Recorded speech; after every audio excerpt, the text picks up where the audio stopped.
Coimbatore is the hotly contested seat, not just in Tamil Nadu, but if you look at the national level, everyone is looking at Coimbatore because it's going to be a really tough battle with each party throwing its heavy weight here to contest. AIADMK has fielded Singai Ramachandran. You have made your debut this time. How is the feeling like? It's amazing. Something I'm passionate about from the age of 16, 17. Finally, it is happening. I've been serving people for the past 18 years from the moment I entered politics. And today is the recognition that my party has given to me. So, all is well. During your campaign, what are the issues that you're highlighting to the voters of Coimbatore? See, both BJP and DMK, they have left Coimbatore people. Coimbatore is an industrial hub. MSMEs, pumps, motors, wet grinders, foundries, textiles. Because of GST, once upon a time, textile industry used to boom here. Today, they are struggling a lot. That is from the central government. Ideally, the state government should support. What they did, they increased the price of the EB. I think it per kVA from 350 to 550 or something, and peak hour charges, and then the peak hours was earlier 6 hours and now it is 8 hours. You can check the numbers, because of which it is a big problem for the people here. And these are native businesses of Coimbatore. You can say, let's assume you have turmeric. That is a native business in Erode, right? You cannot grow turmeric suddenly here. So you need to ground yourself and grow whatever is the native business of Coimbatore, which is taking a big hit. Both BJP did nothing and DMK did nothing. So that is one of the major issues. As you said, the MSME sector is looking forward to some sort of help from the central government. Whichever government comes to power, they want to ensure that their requests are heard. One, of course, is the loans, and the other is the power tariff that's increasing. But would you promise to them that if at all they make you the MP, you will voice their issues in the parliament? Is that one of the promises that you are making? Of course, definitely. I can even give the track record of how AIDMK handled it. When our Honorable Purachi Amma was there, she made sure that they had some allowances for the EB bill. She also made sure that the EB bill hike was not there, because of which the power loom and all those things, they were able to survive comfortably. But today, all these things were not considered. They are looking at like a P&L statement, black and white, 1 or 0. It doesn't work like that when it comes to people's life. I am going to voice as a Coimbatorian, as a son of soil, not as an outside person who is just trying to contest here for the sake of contesting. I am going to voice out every issue that is required to get the national attention and bring the required funds, bring the required necessary infrastructure to Coimbatore. Because I believe we all have a purpose in life. And I believe my purpose today is to serve people. And if I am in Coimbatore, give this opportunity, I want to take Coimbatore to the next level. I'm not going to even compare Coimbatore with Mumbai or Delhi or Hyderabad or Bangalore. Down the line 30 years, will Coimbatore be competent enough with cities in Singapore and US? That's the kind of vision I have.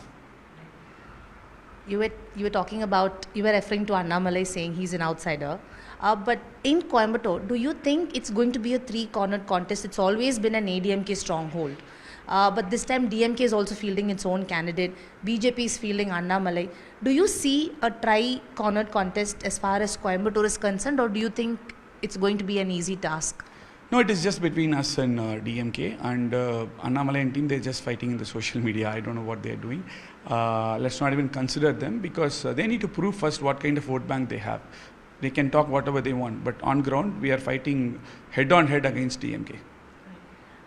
A few days ago, Annamalai, in fact, spoke about your late father, and you were emotional, and in the press conference you said that it's wrong and he should apologize. Can you tell us what really is happening here? See, as an educated youth of Coimbatore, I want politics to be positive and progressive, and I want this politics to help people.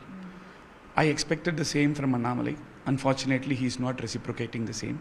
He suddenly out of the blue said that I got admission in PSG College, my undergraduation, BE degree, because of MLA quota.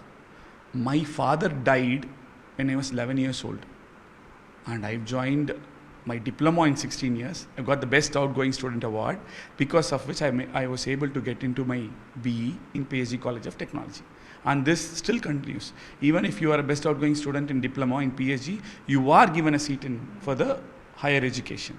He doesn't know that. I don't know how he's blatantly lying. And that too, it's been 25 years I'm not with my father. A lot of things I came to know about him was from outside, because at 11 years I did not have any clue about life, right? So he has a very good image and people really love and adore him. You cannot accuse him like Kemal Lekota and all those things. It is kind of defaming him, which is not right. That's what I said. I did not get furious, because I thought probably if I put facts and data, a lot of news channels also did fact checking and they said this is wrong. I asked for an apology. I don't want to use that word, but I'm forced to use the word, arrogantly said, I cannot ask for an apology. That's not possible. If you media guys want to check, you go and check whether it is right or wrong, which I feel is completely unfair. He will say something. Is it the duty of media to go around and prove? If you are saying something, it is your stand to tell whether it is right or wrong. And then I started seeing, why is he doing so?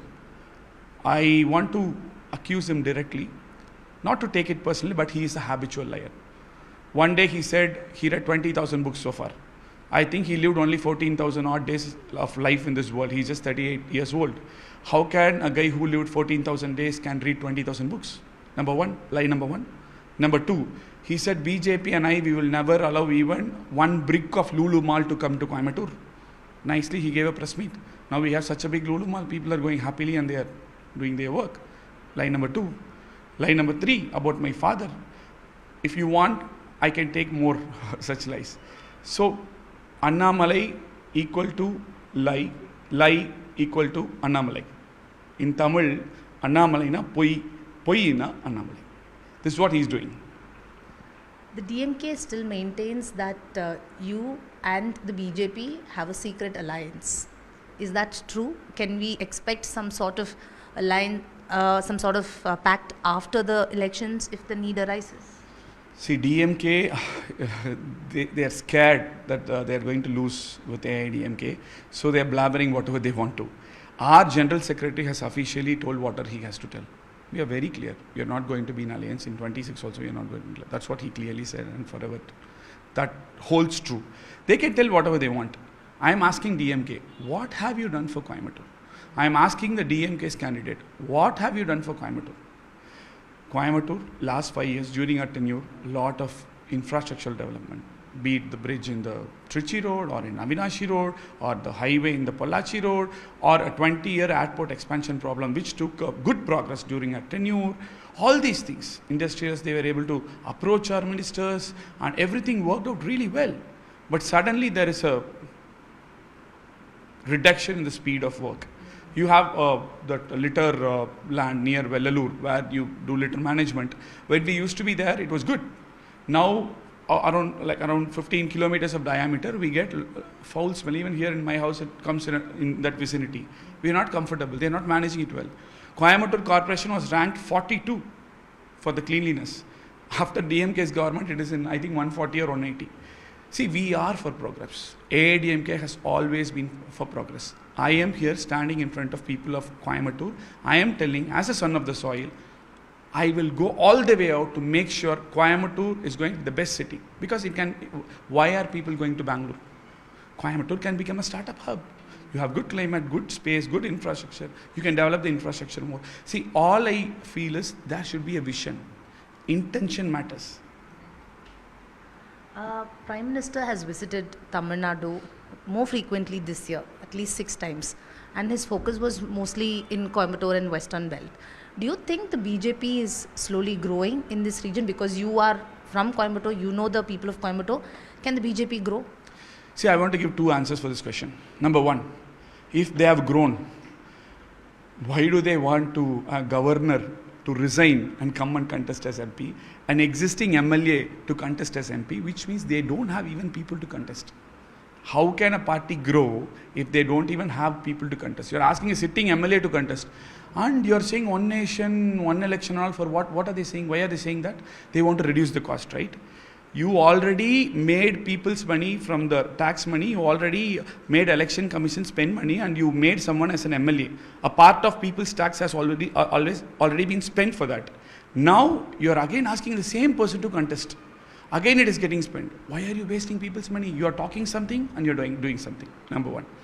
Number two, about PM Modi's visit. I am asking him directly to the Prime Minister of the country.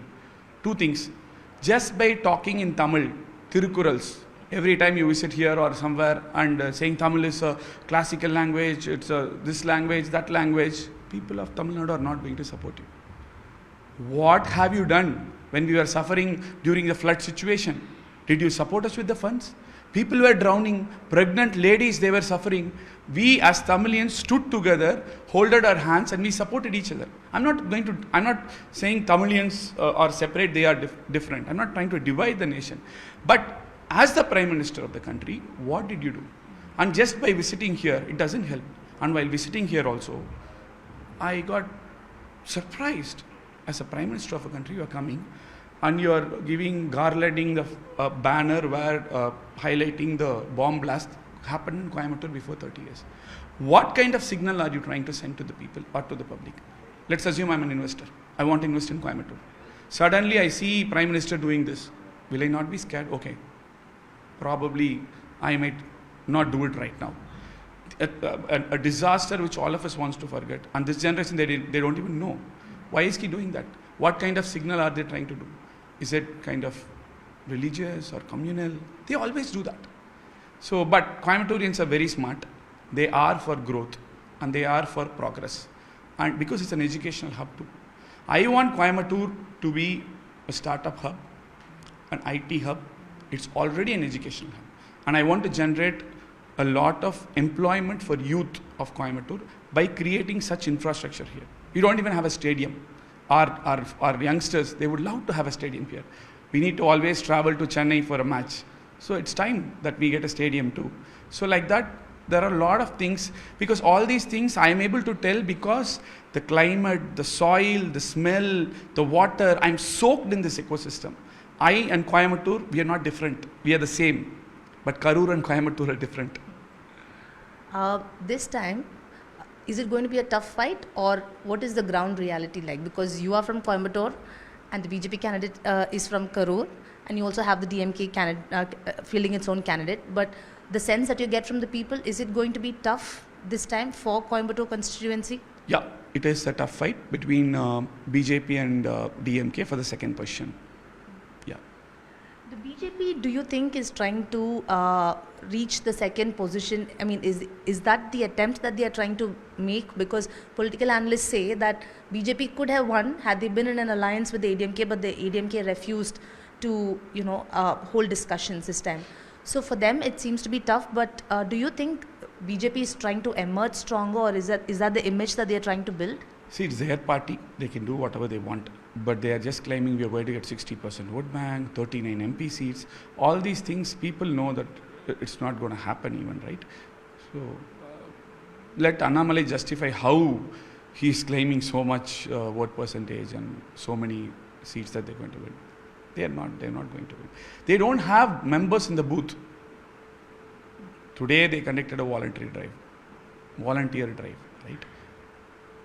They are going to use those volunteers, that's what I heard, for booth level work. So people from across Tamil Nadu are trying to come. And that too, they are projecting a different number. In reality, it's a different number. How will they know the problem here? That's what I'm saying. So last time he contested in Karur. He promised big things, right? I am the son of soil, I am going to be here, I am going to grow. What happened? I am asking, from that time till now, what have you done for the people of Karur? I can talk about myself comfortably. I'm not an MLA, I'm not an MP, but for the past 5.5 years, I'm running a free people service center where for 25,000 families, I've given 82,000 services without free of cost, without taking any money. If I was not given a ticket this time, I would have continued. If I was not given a ticket in 2026, I would have continued. If I was not given a ticket forever, I would have still continued that office, because for me, my intention is to serve these people, and I will be doing it till the end of my life. At the end of the day, when you are in the deathbed, you'll be happy and satisfied. Okay, I helped 3 lakh families, 5 lakh families, happy. Okay, I'm leaving, bye. That's how it should be, right? So he can speak, now I'll do this, I'll do that. What did you do? That matters, right? I'm saying it's the intention that matters. Everywhere the intention that matters.